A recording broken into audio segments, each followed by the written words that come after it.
Hai teman-teman IRB Project, hari ini kita masih di tempat yang sama di Rakor Koordinasi Program Pendidikan Guru Penggerak. Nah, kali ini saya bersama seorang narasumber.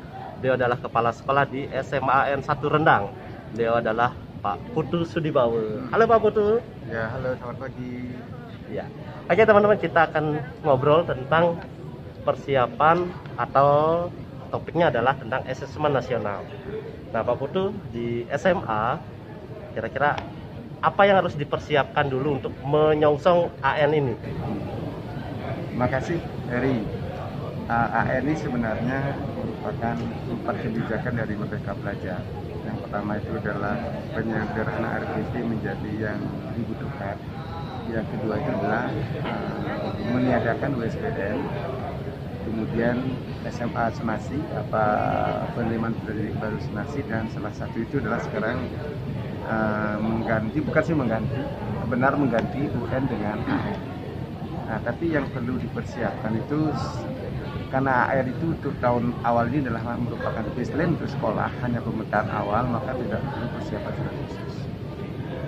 Yang perlu dilakukan oleh sekolah secara mendasar adalah bagaimana membiasakan guru, peserta didik, dan semua warga sekolah untuk melakukan proses pembelajaran dan penilaian yang mengedepankan berpikir arah studi.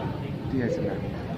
Nah, kalau sekiranya nanti ada hal-hal yang mungkin dari hasil itu, dari pemetaan itu adalah merupakan menjadi program pembinaan dari kementerian untuk membina sekolah sesuai dengan pemetaan awal yang ada. Itu Eri. Oke. Nah, esensi AN di awal itu adalah pemetaan.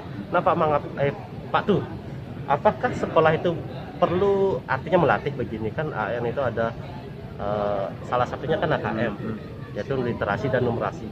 Apakah sekolah itu perlu melatih artinya begini, memberikan soal-soal kepada anak-anak, ini loh contoh soal literasi, ini loh contoh soal numerasi, seperti itu? Secara artiah dan prinsip itu sebenarnya tidak perlu. Tidak perlu karena begini, untuk sementara yang naik AN itu kan nanti ada 4 macam tes yang dilaksanakan selama 2 hari. Di hari pertama itu adalah literasi dan survei karakter.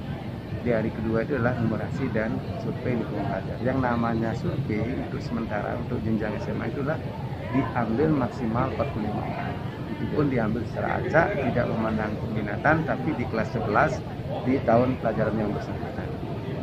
Nah, kalau nanti dilaksanakan di bulan September, berarti kelas 11 itulah kelas 10 yang sekarang yang akan naik ke kelas 11. Nah, itu. Nah, sekarang apa yang perlu, apakah perlu di drill soal, diberikan uji coba. Jadi saya sampaikan di awal tadi, ini kan tujuannya pemetaan. Maka semestinya Bapak dan Ibu guru dan warga sekolah semua secara bijak dan arif harus bisa memberikan dalam proses pembelajaran sehari-hari.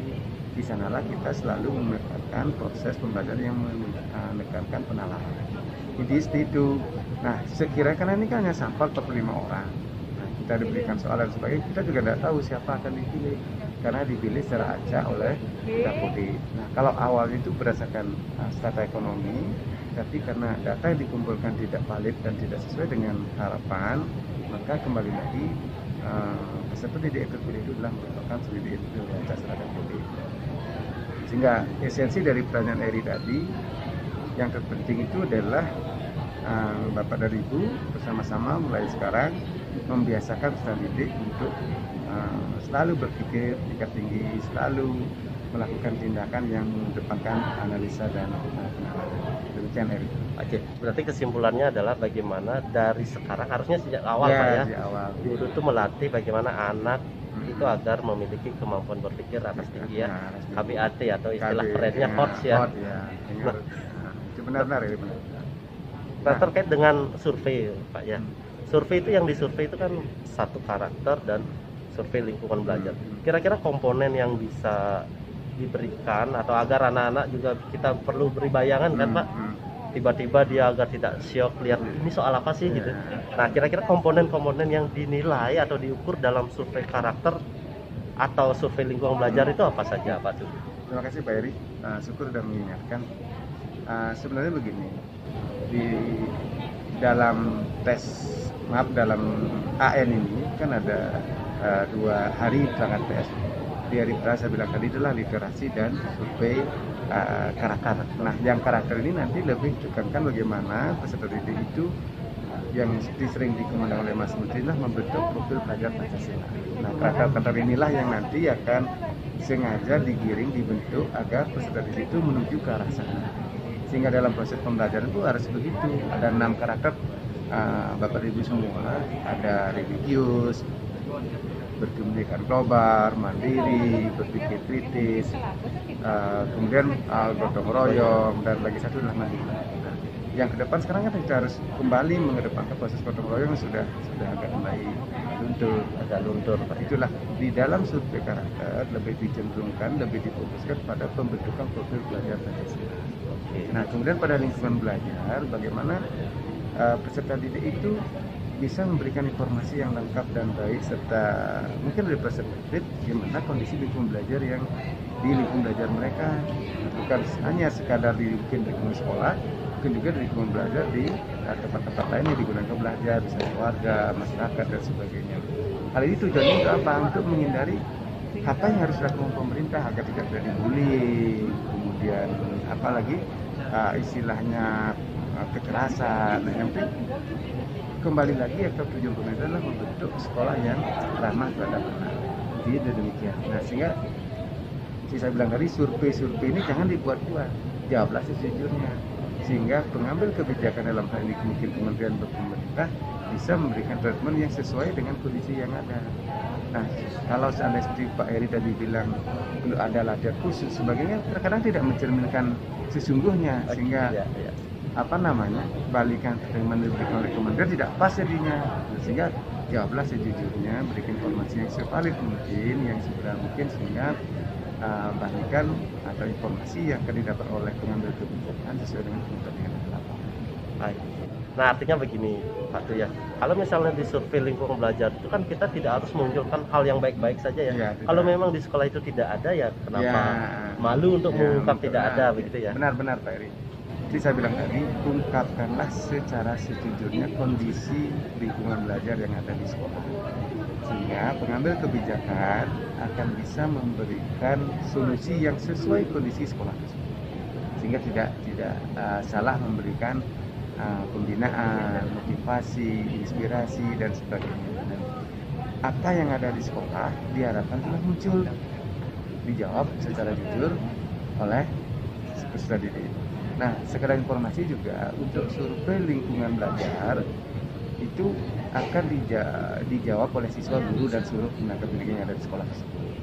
Tetapi kalau survei karakter itu adalah dijawab oleh siswa dan siswa saja. Ya, kalau lingkungan belajar itu oleh semua yang ada di satuan pendidikan seperti guru, baik tenaga pendidikan, siswa harus memberikan sumbangan informasi secara jujur dan tepat. Itu dia.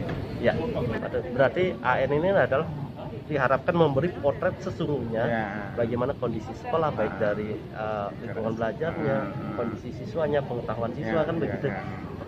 Nah, Pak Putu sebagai closing statement, tolong berikan sepatah atau dua patah kalimat yang bisa memotivasi atau mempersiapkan teman-teman guru untuk menyongsong AN ini. Silakan Pak Putu.